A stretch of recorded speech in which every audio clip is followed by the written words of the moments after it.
Buenas noches, amigos y amigas, ¿qué tal? Bienvenidos y bienvenidas, estamos en Gente Ve Opiniones. Hoy vamos a hablar de un tema de palpitante actualidad. Es un tema que tiene que ver con todos los salvadoreños y salvadoreñas. Estamos hablando del fracaso del sistema privado de pensiones. En este espacio vamos a desmitificar algunas cosas, algunas ideas que están en el ambiente, pero para eso están nuestros dos economistas, César Villalona y Alfonso Goitia. Bienvenido, César. Buenas noches, un gusto como siempre estar acá. Alfonso, presidente del Colegio de Profesionales en Ciencias Económicas.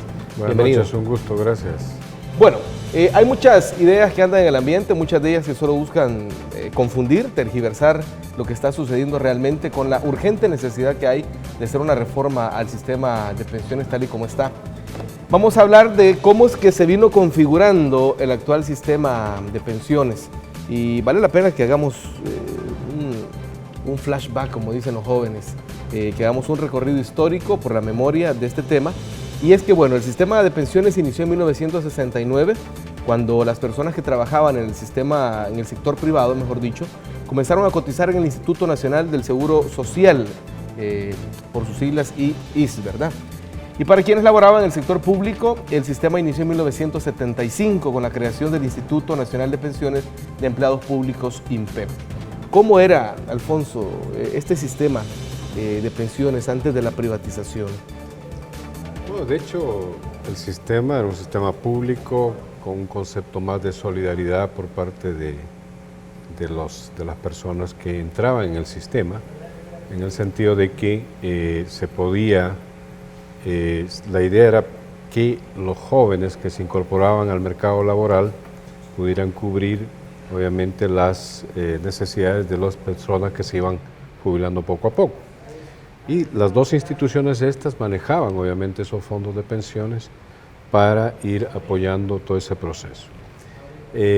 Obviamente, eso, uno de los argumentos que utilizaron a finales de los años 80 y principios de los 90 era que el sistema estaba colapsando y que el sistema ya no tenía fondos o no tenía los suficientes para poder resolver el problema de jubilación de las futuras personas que entrarían en eso.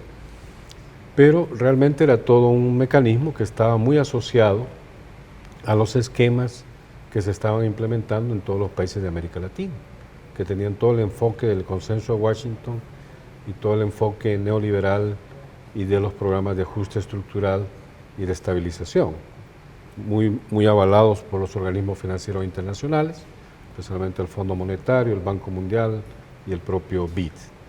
En esa lógica, ¿no?, había que privatizar, y para privatizar algo había que demostrar, o mostrar, mejor dicho, más que mostrar las debilidades o los problemas que supuestamente tendrían estas instituciones públicas. En esa perspectiva, ya en Chile se había implementado el sistema de pensiones privatizado, sobre la base de todo el diseño de la política neoliberal y de la visión de los famosos economistas de Chicago.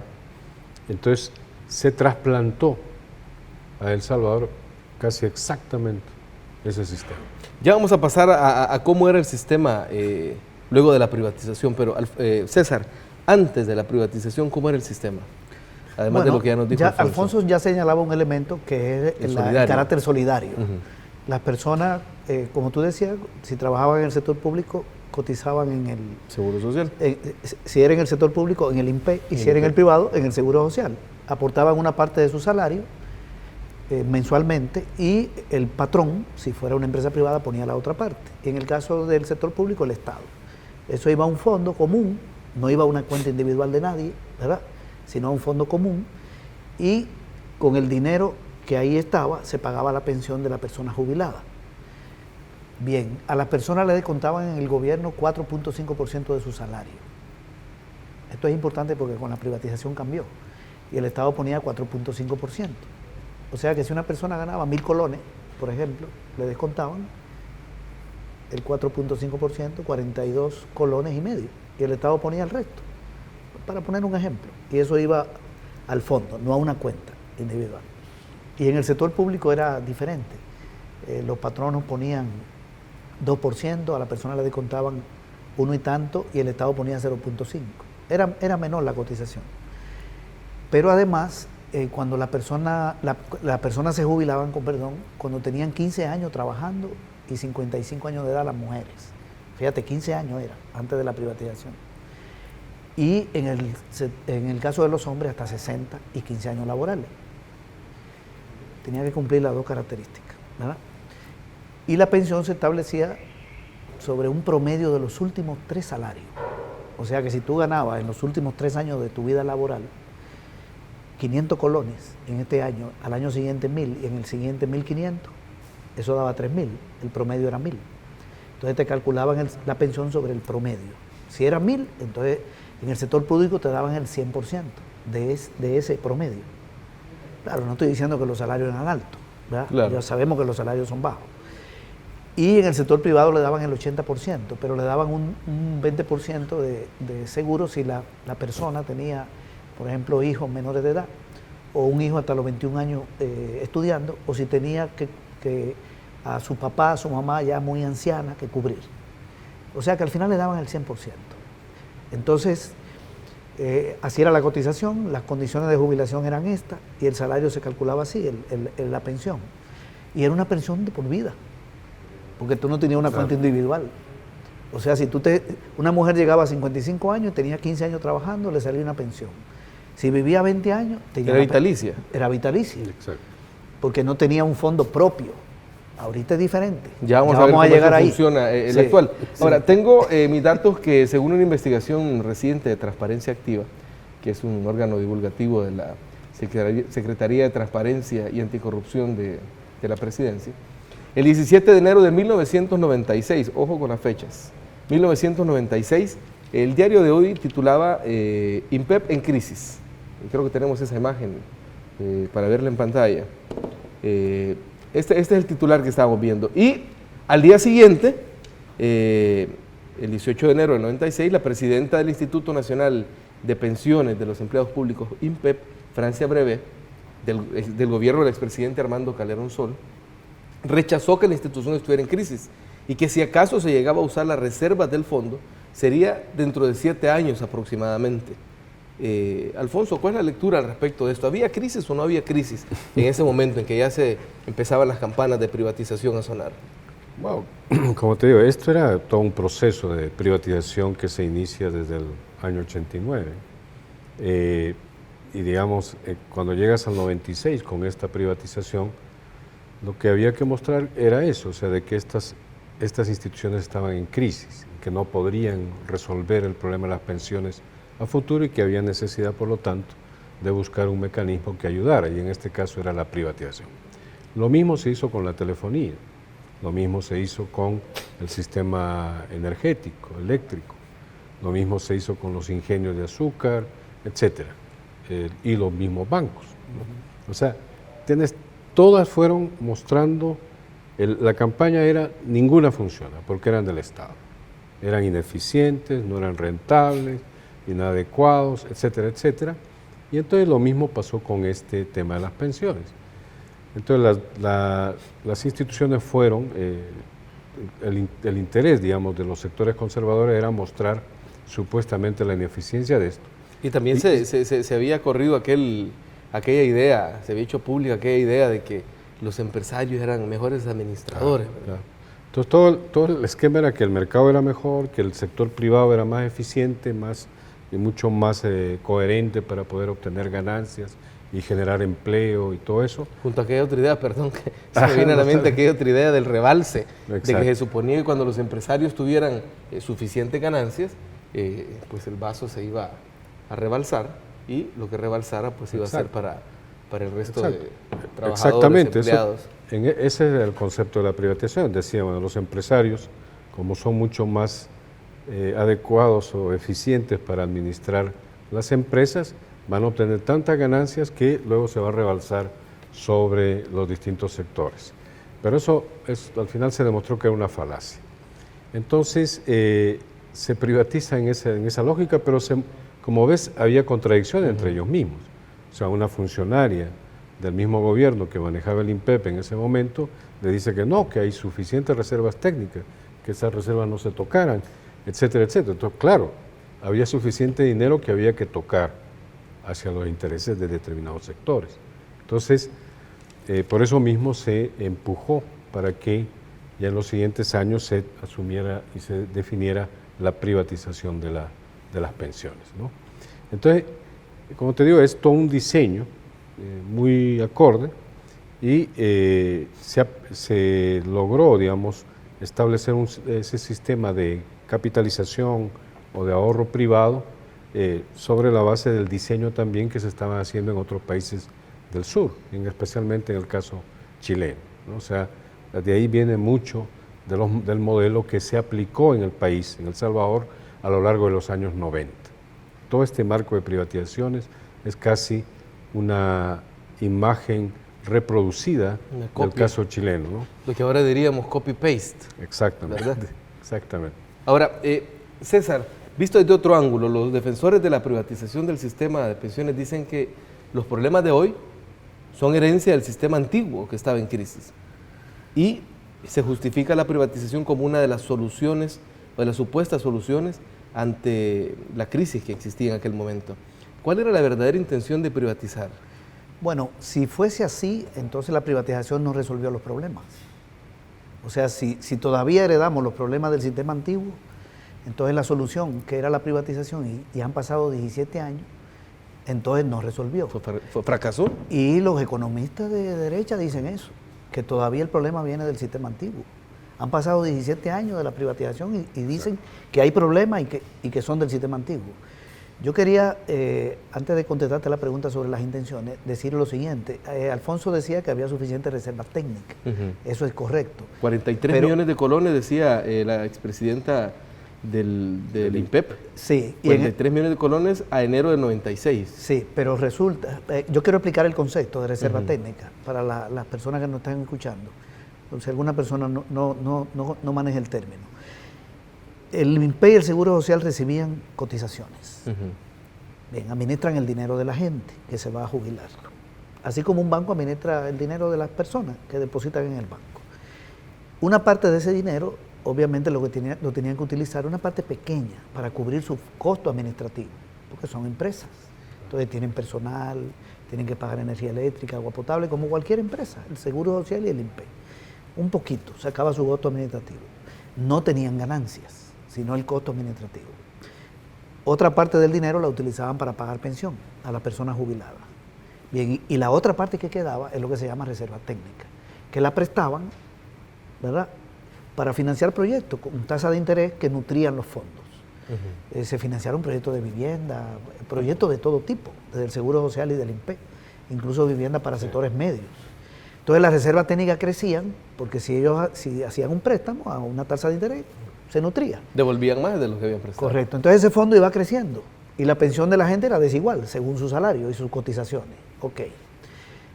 Habían 342 millones de reservas técnicas en el año 98. Ese es el dato del Ministerio de Hacienda. Millones de dólares en las Punto, dos. INPEP Y Seguro Social. Tenía más el Seguro Social. 342 millones de dólares. Eso alcanzaba para seguir funcionando. Pero además tenían 5 cotizantes por cada jubilado. Fíjate, este es un dato importante para ver si un sistema está quebrado. Un sistema se comienza a tener problemas cuando tiene 4 cotizantes por un jubilado. Teníamos 5. Tenía 5. Y en el año 1990 tenía 5. Ahí hay un cuadro donde se ve que en el año 90 tenía 5. En el 98 tenía 5. No había, en ese periodo había estabilidad y había reserva técnica. Claro. Todo el dinero que hoy está en las AFP depositado, que son 8.000 millones de dólares, si no hubieran subido las AFP, ¿dónde estuvieran? En la reserva técnica. En el Seguro Social y en el INPE. Esa reserva. Sí, tuviera el mismo dinero. Lo único que había que hacer era ampliar la base de cotizaciones. Que más gente cotizara para ampliar los fondos. Y lo otro que había que hacer era parar la corrupción pública de esos años. Claro. Porque las reservas técnicas eran 342 millones de dólares, eran buenas, pero podían ser mucho más si no se hubiera dado el robo de Majano, ¿verdad? En el año 97, un robo de más de 4 millones de dólares. Y todo lo que se ha dicho sobre cómo se utilizaron esos recursos durante los gobiernos del PCN, del PDC y de Arena, porque Arena tenía 9 años. Es interesante que un presidente de la República dice: el Estado es mal administrador. Y un presidente de Antel dice: el Estado es mal administrador. ¿Y ellos son la administración? Pero ellos son los administradores. Entonces Suster administraba Antel y Cristian es el presidente de la República, y el Estado es mal administrador, entonces privatizo Antel. La privatización quiere decir que yo, presidente de la República, no administro, y yo, presidente de Antel, no administro bien. O sea, hubo una justificación, porque el Estado mal administrador es la justificación teórica para una privatización. El fondo, pero eran ellos mismos, sí, y es lo que da risa. Entonces yo mejor renuncio como presidente de Antel. Si a mí me ponen al frente de una empresa pública y no se administra bien, entonces yo renuncio.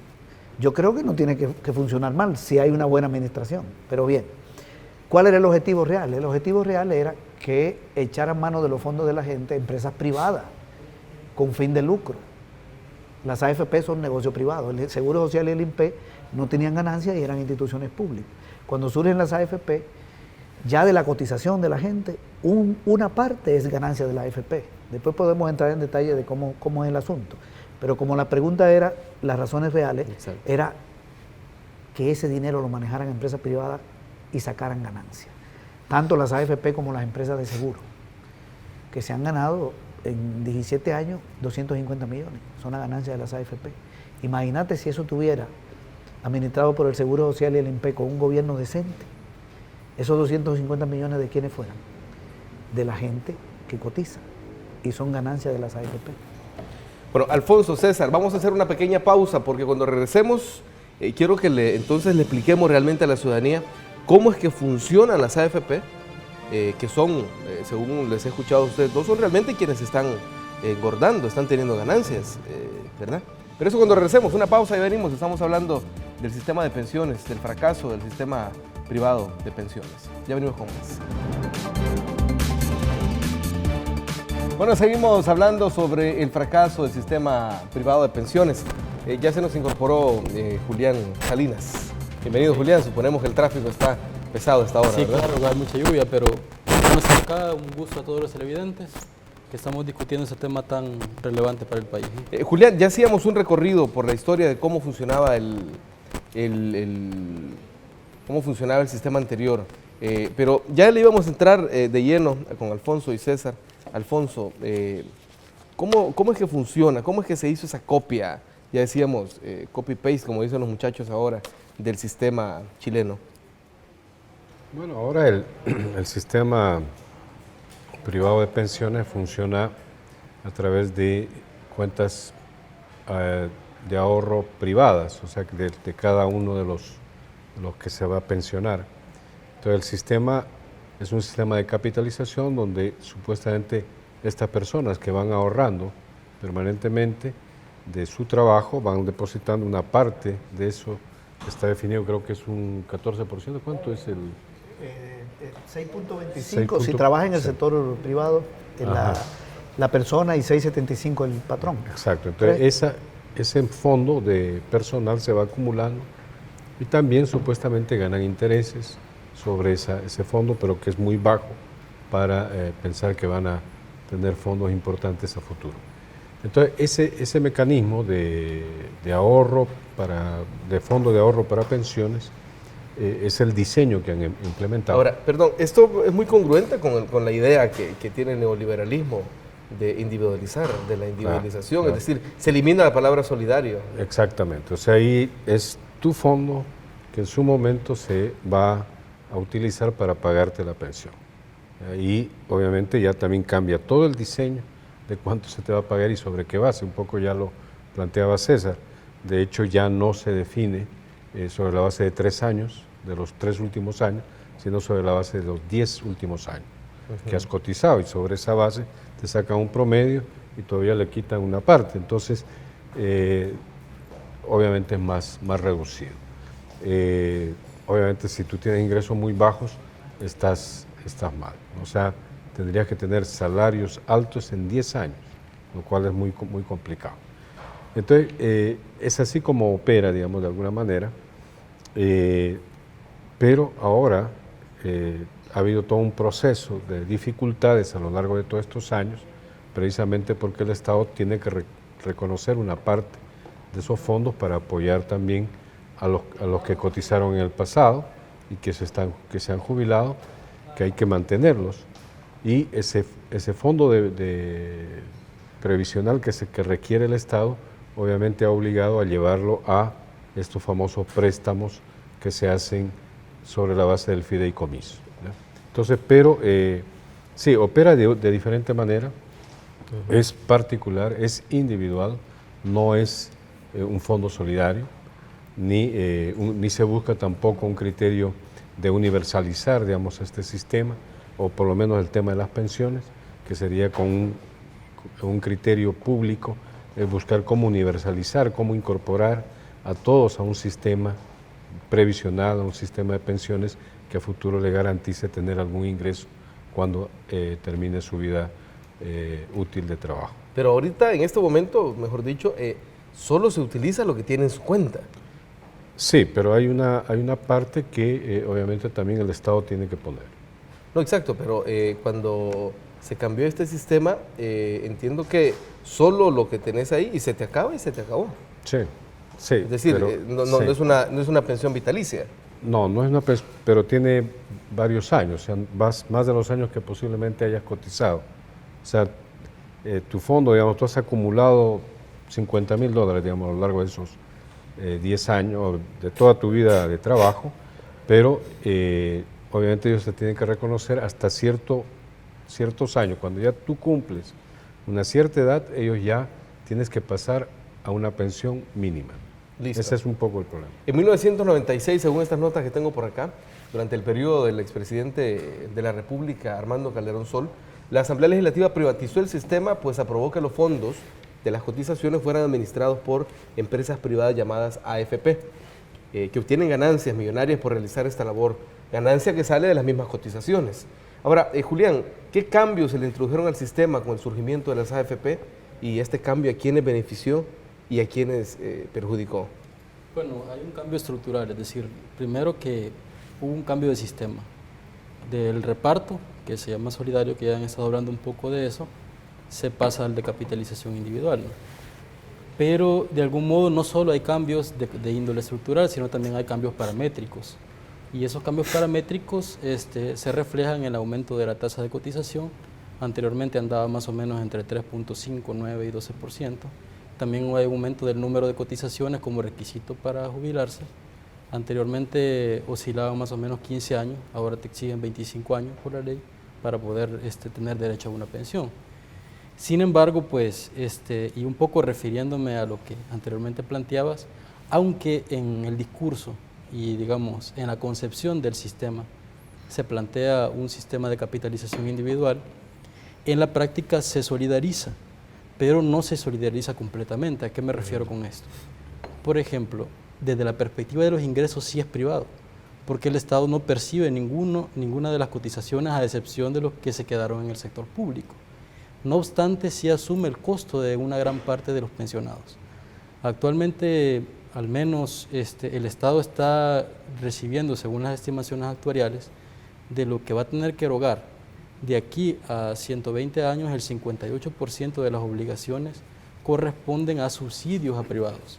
Es decir, que el Estado no solamente se le cortan la fuente de ingresos a través de las cotizaciones, sino que también se le dejan un nivel de pasivos considerables que pues han derivado en que el sistema hoy actualmente tenga un déficit actuarial considerable y que implica flujos anuales al Estado que pues podrían otrora destinarse para los beneficios de la población. Es decir, actualmente en las circunstancias en las que nos encontramos, el Estado va a requerir de aquí al 2030 un promedio de $900 millones por año para poder pagar y subsidiar a privados. ¿Y a quiénes subsidia? Subsidia a aquellos, por ejemplo, que se les agotan sus ahorros, por ejemplo. Al agotarte tus ahorros, entonces el Estado asume el costo de la pensión mínima. También subsidia a aquellos que están, que gozan de los beneficios de dos decretos, el decreto 1217 y el decreto 100. ¿Y eso en qué consistió? Y a mí me gustaría un poco centrarme en esos dos decretos, porque en ese momento, cuando, digamos, se da la transición a este nuevo sistema, lo que no le dijeron a la gente es que su tasa de reemplazo iba a bajar. O sea, es decir, la proporción de la pensión con respecto a su último salario iba a bajar considerablemente. ¿Por qué? Porque lo que tú ahorras en realidad en promedio te garantiza como un 40% de tu tasa de reemplazo. Y el público te reconocía alrededor del 70% más o menos en promedio.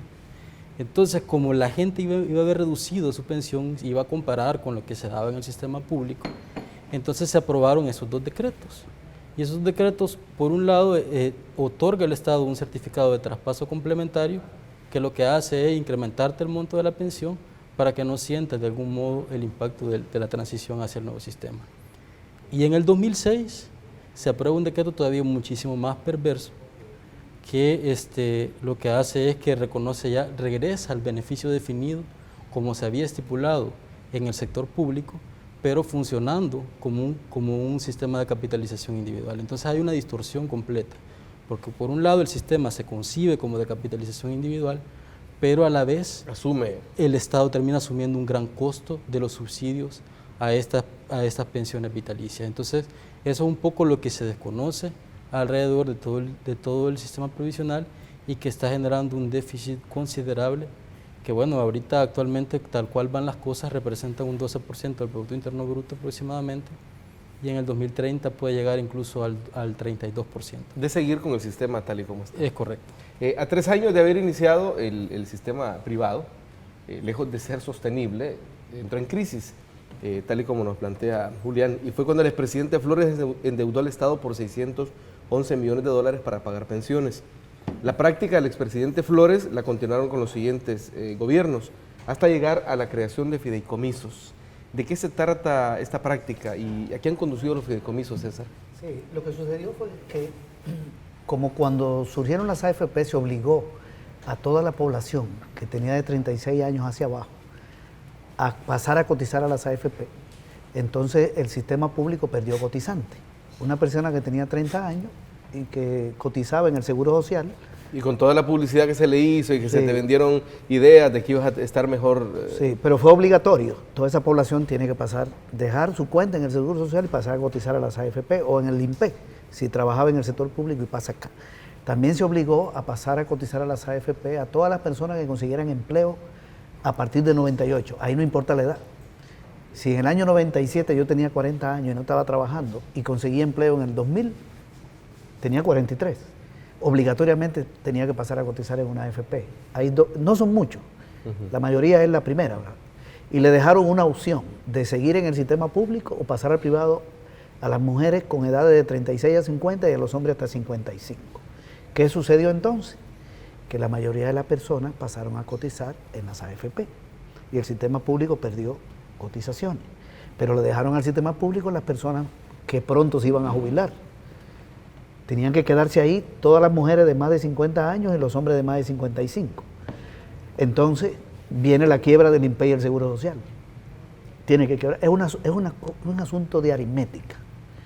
Si tú sacas dinero de aquí y dejas que este sistema esté pariendo jubilados y jubiladas y le quita cotización, ¿cómo se sostiene?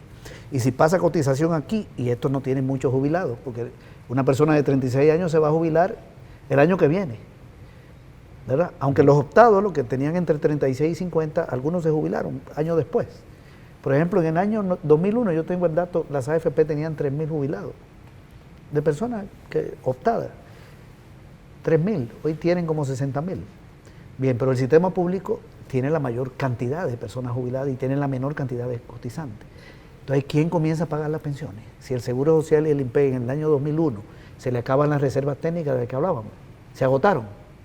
Entonces lo asume el gobierno central y viene el gobierno central y comienza a vender bonos con flores para pagar pensiones de personas jubiladas del Seguro Social y del INPE. Ahí hay un problema. Ya para mí la crisis comenzó ahí, porque el gobierno central tiene que asumir. Es como que el gobierno le tenga que pagar el salario a un empleado de la GEO. Si el gobierno le tiene que pagar, el gobierno central le tiene que pagar el salario a un empleado de la GEO, entonces la GEO está en crisis, ¿verdad? Porque la GEO es una empresa pública, pero tiene sus propios recursos, tiene su ganancia, el Estado no tiene por qué pagar.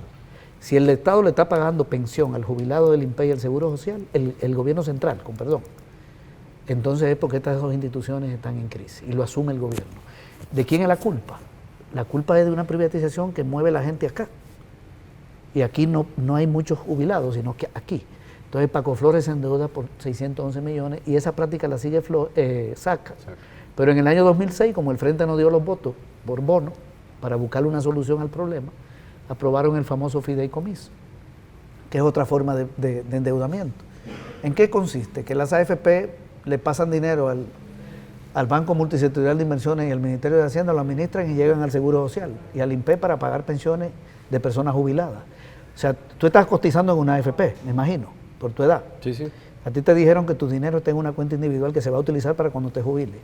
Pues resulta que el 41%, creo que el 41% del dinero de las AFP se ha utilizado para pagar pensiones de personas jubiladas del Seguro Social y del INPE que tú no conoces. O sea, tu dinero se está utilizando para eso, o una parte de tu dinero. Y todavía aquí se habla del sistema de capitalización individual, que funciona en parte, porque no es todo el dinero. Bien, entonces se está utilizando para pagar, pero ¿quién tiene que devolverle ese dinero a las AFP con intereses? ¿El gobierno? El gobierno central. En el presupuesto tiene que poner el costo previsional, pagarle le quita a las AFP, creo que este año son 510 millones, y le paga intereses y amortización por más de 100. Entonces la deuda va creciendo, va creciendo. Hay un problema financiero para el gobierno, aparte del que ya señalaba Julián. Cuando tú te jubiles, el dinero que, me imagino que tú vas a tener una pensión, no sé, tal vez de $400. Por ahí andas, y tu salario promedio es 1.000, para eso te da. Se te acaba en 7 años y vas a terminar en la pensión mínima del gobierno y no cotizaste en el sistema público, cotizaste en la AFP. Entonces el Estado le cae la pensión mínima, le cae el pago de interés a las AFP por los préstamos que le hace para pagar pensiones del INPE y del Seguro Social. Es un tremendo problema ocasionado por este sistema. Ahora, y ya lo hemos hablado en este espacio, Alfonso, es urgente realmente hacer una reforma que garantice que esta práctica que se ha estado teniendo desde el 98 no siga endeudando al gobierno tal y como lo está haciendo, porque sería insostenible. Exacto. Bueno, sí, ya habíamos hablado anteriormente precisamente de hacer una reforma nuevamente de este sistema que realmente resuelva estos problemas que ya han señalado Julián y César. Obviamente un sistema mixto sería lo más adecuado para el país en este caso. De hecho, ahí se están discutiendo algunas propuestas que se han planteado de alguna manera, como por ejemplo un sistema mixto que la parte pública pueda controlar los fondos de personas que tienen 2 salarios mínimos, por lo menos el valor de 2 salarios mínimos. Creo que son como 480, algo así. Entonces, sobre esa base, todos esos pasarían al sector público, al sistema de pensiones del sector público. Y el sector privado tendría el resto. Entonces, eso permitiría resolver, por un lado, las dificultades que tiene el marco fiscal del gobierno, pero al mismo tiempo resolvería el garantizar que el Estado juega también con esos recursos para apoyar a los jubilados. O sea, de hecho, es importante eso porque estamos tratando de darle un peso al Estado en este sistema, ¿ya? Y además, también el Estado tiene que jugar hacia otros ámbitos, como por ejemplo de ver cómo se puede universalizar la seguridad, la previsionalidad. También es necesario ver cómo incorporar otros sectores que no están en este momento en el marco de pensiones, como por ejemplo el sector informal, etcétera, etcétera. Entonces, tenemos que llevar al sector público a asumir un rol mucho más importante para ir incorporando más sectores a ese tema de las pensiones. Ahora, cuando hablamos de que hay esta necesidad, implica, Julián, que aquellas promesas que se hicieron cuando se privatizó el sistema, se hablaba de que habría sostenibilidad en el sistema, que se garantizaría un retiro digno a la población trabajadora y financiarían con los fondos de la inversión de largo plazo para generar desarrollo. Si hay esa necesidad urgente, ¿qué pasó con esas promesas? ¿Realmente fracasó este sistema privado? Sí, es que en torno al sistema, digamos, se emitieron algunas ideas que me parece que no se correspondían con la realidad. Y eso, digamos, era como la base de lo que también se fracasa, ¿no? Ofrecen mejores pensiones, lo cual era imposible. Y eso sí es importante porque se ha generado un poco la idea de la propiedad del fondo de pensión, por ejemplo, de que es mi fondo y nadie me lo tiene que tocar, pero en la práctica ese fondo no alcanza para poder cubrir los beneficios previsionales que estipula el sistema. Entonces esa es como una ilusión. Y de algún modo tú no puedes llegar a la AFP y pedir tu fondo, ¿no? Es decir, y se configura alrededor del hecho de que se te van a garantizar un beneficio en tu vejez. Pero en el fondo, pues lo que el sistema de capitalización puede garantizar es en promedio tasas de reemplazo del 40%. Eso ha llevado a que varios sistemas hagan reforma, ¿no? Se hizo en Bolivia, en Argentina, en Chile. En el mismo Chile, bueno, la misma Chile ha incorporado el pilar el pilar mixto, por decir así. Entonces, de algún modo, el sistema, para mí, el sistema previsional tiene una connotación un tanto social, ¿no? Es decir, solidaria de por sí, o sea, su naturaleza es en sí solidaria, porque de algún modo las contribuciones son insuficientes para garantizar las pensiones para una vejez digna. Entonces el Estado siempre termina asumiendo una porción significativa. Según los actuarios, más o menos un 10% de cotización equivale para que tú puedas obtener un 35% de tasa de reemplazo. Es decir, que si tú quieres obtener de pensión un 70% de tu último salario, tú tendrías que cotizar más o menos un 20%, según los actuarios. Entonces, de algún modo, como la tasa de cotización no es de 20%, sino es del 13%, entonces el Estado termina asumiendo ese costo, digamos, ese exceso. Entonces ahí es donde de algún modo la paradoja de la capitalización de lo privado se vuelve solidario, porque a fin de cuentas es el Estado quien termina asumiendo. ¿Y cómo paga eso el Estado? Pues con fondos de todos los contribuyentes de impuestos, ¿no? Es decir, ahí se solidariza el sistema. Entonces se privatiza desde la perspectiva del saldo SIAT, que digamos así, o del ahorro privado, pero se solidariza al momento en el que ya no es posible reconocer un beneficio ofrecido, por decirlo así. Entonces, para mí la naturaleza en sí es solidaria y que de algún modo aplicarle una lógica de rentabilidad a un sistema previsional pues genera todas esas distorsiones que de algún modo hemos estado discutiendo y que me parece que el camino hacia generar mecanismos de ingresos para el Estado para hacer frente a las obligaciones previsionales me parece que es el camino más acertado en las actuales circunstancias. Listo, vamos a hacer una pausa. Cuando regresemos vamos a hablar acerca de algunas ideas que hay en el ambiente de que se le quiere quitar sus ahorros a la gente. Vamos a tener un sondeo de opinión, vamos a ver qué piensa la ciudadanía también. Cuando regresemos de una pequeña pausa estamos en Gente de Opiniones hablando del sistema privado de pensiones. Ya regresamos. Bueno, seguimos hablando del sistema privado de pensiones y la crisis actual que tiene el país por la forma en que se hizo esta privatización. Pero tenemos un sondeo de opinión, vamos a ver qué piensa la ciudadanía acerca de que sea el Estado quien administre y garantice los fondos de las pensiones. Veamos. El gobierno está trabajando con nuestras pensiones y no que la injusticia que han hecho es no aumentarlos, pero ni 5, desde hace muchos años, desde que estuvo el mañoso de Saca. Entonces no nos han aumentado, pero ni 5, y eso sí hubiera hecho el gobierno que tenemos del frente.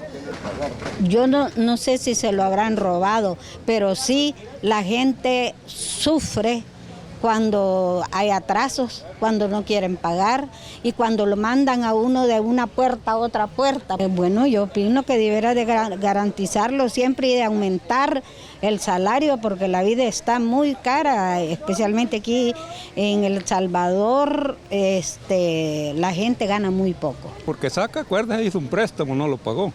Estos otros lo mismo. Son unos sinvergüenzas bien hechos y quieren dejar al pueblo aguantando. Que nada. Que hay que meter la mano a la bolsa de los pensionados.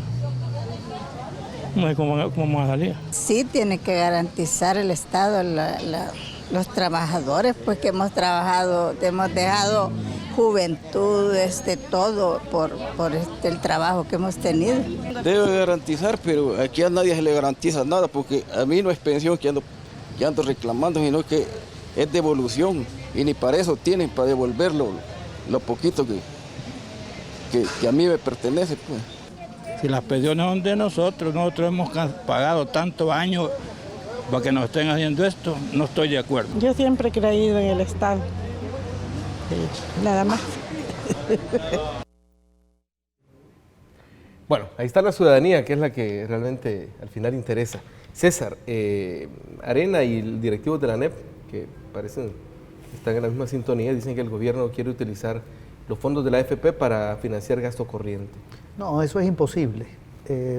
Lo que se está pensando es un sistema mixto para mover una parte de la gente que cotiza hoy en las AFP hacia una administración pública y con esos fondos pagar pensiones. Pero no es para pagar el salario del presidente de la República o de un ministro o la papelería. Eso no es cierto. No se va a echar la mano de ese dinero para eso. A mí me parece correcto que se haga eso porque hoy se le está pidiendo prestado a las AFP para pagar. O sea, de hecho ya se hace. Sí, con el agravante de que el gobierno se endeuda con las AFP, le debe más de 4.000 millones de los fondos de la gente que está ahí. Entonces, esa es una idea que van a manejar para confundir a la gente. Esa es la idea, confundir a la gente. Quien decidió que los fondos de las AFP, una parte de los fondos de las AFP, lo agarrara el gobierno para pagarle pensiones a las personas jubiladas del Seguro Social y del INPE, quien decidió eso fue el gobierno de Arena en el 2006, el gobierno de Saca con los votos de Arena en la Asamblea Legislativa. El Frente no votó, el fideicomiso. O sea, ya se está utilizando, pero para pagar pensiones del otro sistema. Es decir, rompieron el sistema de capitalización individual, que es lo que hemos estado hablando. Esa fue una decisión de Arena, ¿verdad? Y ese fideicomiso sigue existiendo. Como la dolarización. Arena dolarizó la economía. La economía está dolarizada, pero no es una dolarización hecha por este gobierno. Julián. Sí, bueno, es decir, en realidad la mayor parte de los... Bueno, el Estado tiene cuentas deficitarias en el marco de las pensiones y tiene que buscar la manera de garantizar el pago de las pensiones, que eso me parece que es un poco el propósito. Garantizar los beneficios actuales de los pensionados y generar los recursos suficientes para poder hacer frente a las futuras generaciones que se van a pensionar. Digamos, de algún modo hay como toda una ilusión alrededor de esto, pero lo importante aquí es, por ejemplo, reconocer que abajo de los 2 salarios mínimos se encuentra casi el 80% de toda la población cotizante. Y casi ese 80% va a caer en pensión mínima, es decir, que es el Estado quien va a terminar complementándole para poder pagarle su pensión. Entonces, de algún modo, si el Estado asume la mayor parte de los gastos, es lógico generar una fuente de ingresos que le permita darle un poco de sostenibilidad financiera desde la dimensión fiscal, que en las actuales circunstancias pues lo hace a través de deuda, y eso lo que va a hacer pues es imposibilitar el pago de las pensiones, digamos, en el futuro, de no hacerse nada en las actuales circunstancias, ¿no? Alfonso. Totalmente de acuerdo en ese sentido. O sea, de hecho, es necesario realmente que el sector público, en este caso el gobierno, pueda tener el control de una parte de los fondos de la jubilación de la gente. De hecho, las opiniones de que se plantean ahí es cómo el Estado me garantiza los recursos y los fondos para que yo tenga una jubilación digna, ¿no? Entonces, en ese sentido, en este momento ya hemos visto que el Estado no tiene la capacidad y tiene que recurrir a cada vez más endeudamiento, que al final le beneficia básicamente a estas estructuras privadas. Entonces, no es por demás que el Estado tenga la capacidad de controlar una parte de esos recursos para responder y garantizar los fondos que requiere para toda esta población que en su momento lo va a pedir, ¿no? Entonces, claro, creo que eso es importante. Ahora, ¿de quién son las AFP? Porque ellos son los que están ganando, ¿cierto? Solo para que tengan una idea, es decir, las AFP han ganado 252 millones de dólares en todo este periodo, desde la privatización, y tienen una rentabilidad garantizada. De por vida. Independientemente si el fondo de los trabajadores crece o no crece, o tiene una rentabilidad positiva o no. Es decir, ahí no hay riesgo, y ellos pues siempre han tenido una rentabilidad garantizada, como ya dije, 252 millones de dólares, y las compañías de seguros asociadas también al tema de las pensiones, parece que son los mismos dueños, ¿no? Tienen unos rendimientos técnicos de 234 millones de dólares, que es una aproximación a una proxy de una ganancia, digamos. Es un negocio redondo la AFP, César. Sí, son los dueños de los bancos, son dueños de las empresas de seguro y son dueños de las AFP, no de todos los bancos. Cuando surgió Confía, Banco Cucatlán, Cristiani. Seguro Sisa, Sisavida, Cristiani. Y Confía, Cristiani. Y Crecer, Banco Agrícola Comercial, la familia Baldocchi y dueña, Seguro Hace Suiza y Hace Suiza Vida. Y el Banco Salvadoreño, que hoy tiene otro nombre, Simán, dueño de la Centroamericana. Entonces, un sistema financiero que le da ganancias por todos los lados.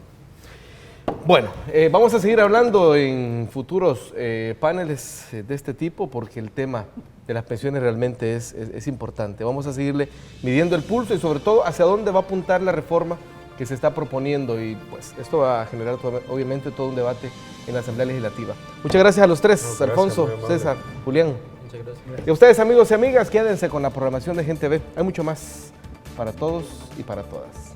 Pasen buenas noches.